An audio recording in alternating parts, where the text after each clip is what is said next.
Penggoda licik atau pemimpin yang brilian. Nah, kali ini kita bakal coba kupas tuntas kisah nyata dari Cleopatra, salah satu perempuan yang paling sering disalahpahami dalam sejarah. Jadi begini, sejarah itu seolah-olah ngasih kita dua versi Cleopatra yang beda banget. Di satu sisi, dia digambarin sebagai penggoda ulung yang bikin jenderal-jenderal Romawi bertekuk lutut.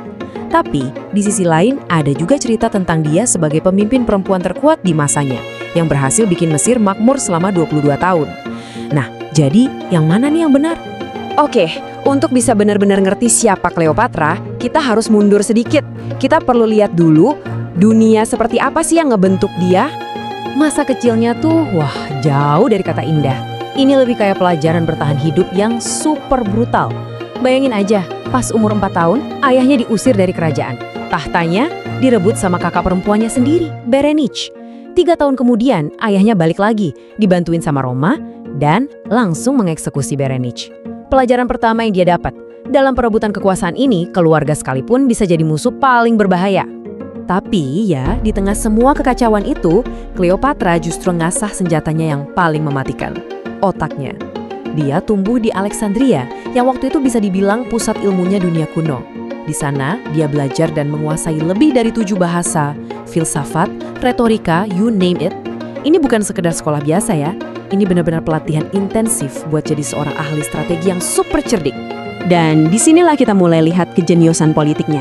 Beda banget sama para pendahulunya, dia ngelakuin sesuatu yang, radikal banget pada masanya.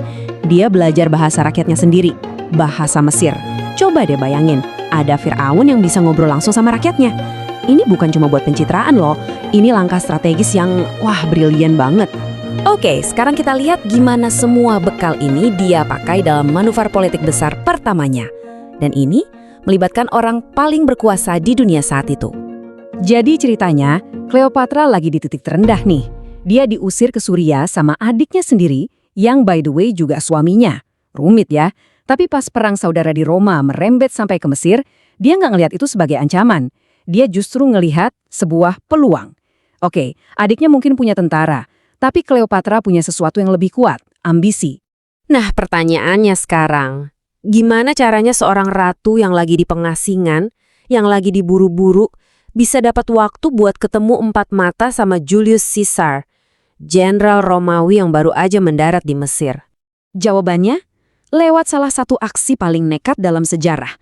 Dia itu diselundupin ke dalam istana, sembunyi di dalam gulungan karpet.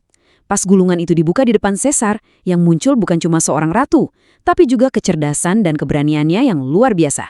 Caesar langsung terpikat, dan dari situlah sebuah aliansi kuat terbentuk. Singkat cerita, dengan bantuan Caesar, adiknya berhasil dikalahkan. Pengaruh Cleopatra sekarang gak cuma di Mesir, tapi sampai ke Roma. Tapi kematian Caesar nantinya bakal mengubah segalanya. Hubungan mereka itu bukan cuma soal politik. Mereka punya seorang anak laki-laki namanya Caesarion. Buat orang-orang di Roma, anak ini bukan cuma pewaris Mesir. Dia itu ancaman. Kenapa? Karena dia putra Caesar yang suatu saat nanti bisa aja datang dan ngeklaim kekuasaan atas mereka. Nah, setelah Caesar dibunuh secara mengejutkan, Cleopatra balik ke Mesir yang lagi krisis parah. Kelaparan, penyakit di mana-mana. Disinilah kepemimpinannya diuji. Apa yang dia lakuin? Dia buka lumbung istana dan bagiin gandum ke rakyatnya. Dia berhasil menstabilkan negaranya sendirian tanpa bantuan dari luar. Nggak lama, dia sadar butuh sekutu baru. Pilihannya jatuh ke tangan kanan Caesar, yaitu Mark Antony. Dan cara dia ketemu Antony di Tarsus, itu udah kayak pertunjukan teater politik yang megah banget. Dia datang naik kapal berlapis emas, dayungnya dari perak, layarnya warna ungu. Dia sendiri berdandan kayak Dewi Aphrodite. Bener-bener sebuah tontonan. Ini bukan cuma pamer kekayaan ya, ini yang kita sebut sekarang soft power di level tertinggi.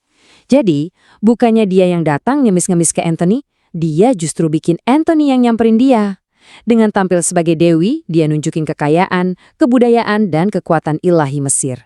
Dia nggak minta aliansi, dia seolah-olah menawarkan aliansi itu sebagai sebuah kehormatan. Hubungannya dengan Antony ini kemudian jadi salah satu kisah cinta paling legendaris dalam sejarah. Tapi, kisah ini juga yang pada akhirnya membawa mereka berdua ke jurang kehancuran. Kenapa?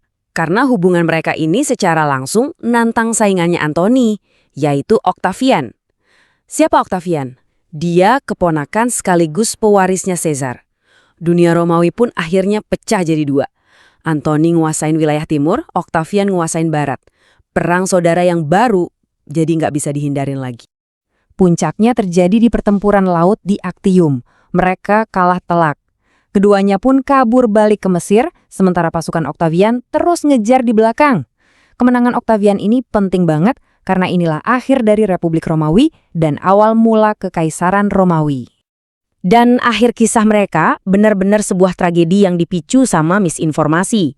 Antoni dengar kabar bohong kalau Cleopatra udah meninggal. Patah hati, dia pun bunuh diri. Dia meninggal di pelukan Cleopatra.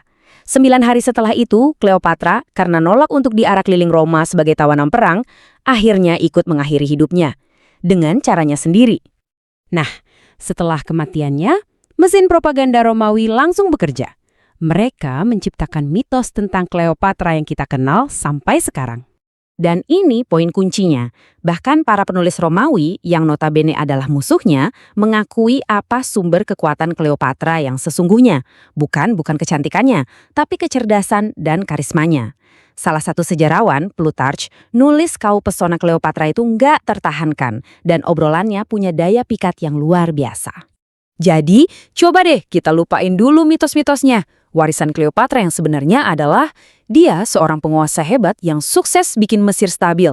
Dia ahli strategi brilian yang bisa nantang kekuatan Roma selama 2 dekade. Dan dia adalah ikon abadi yang jadi inspirasi seniman selama lebih dari 2000 tahun.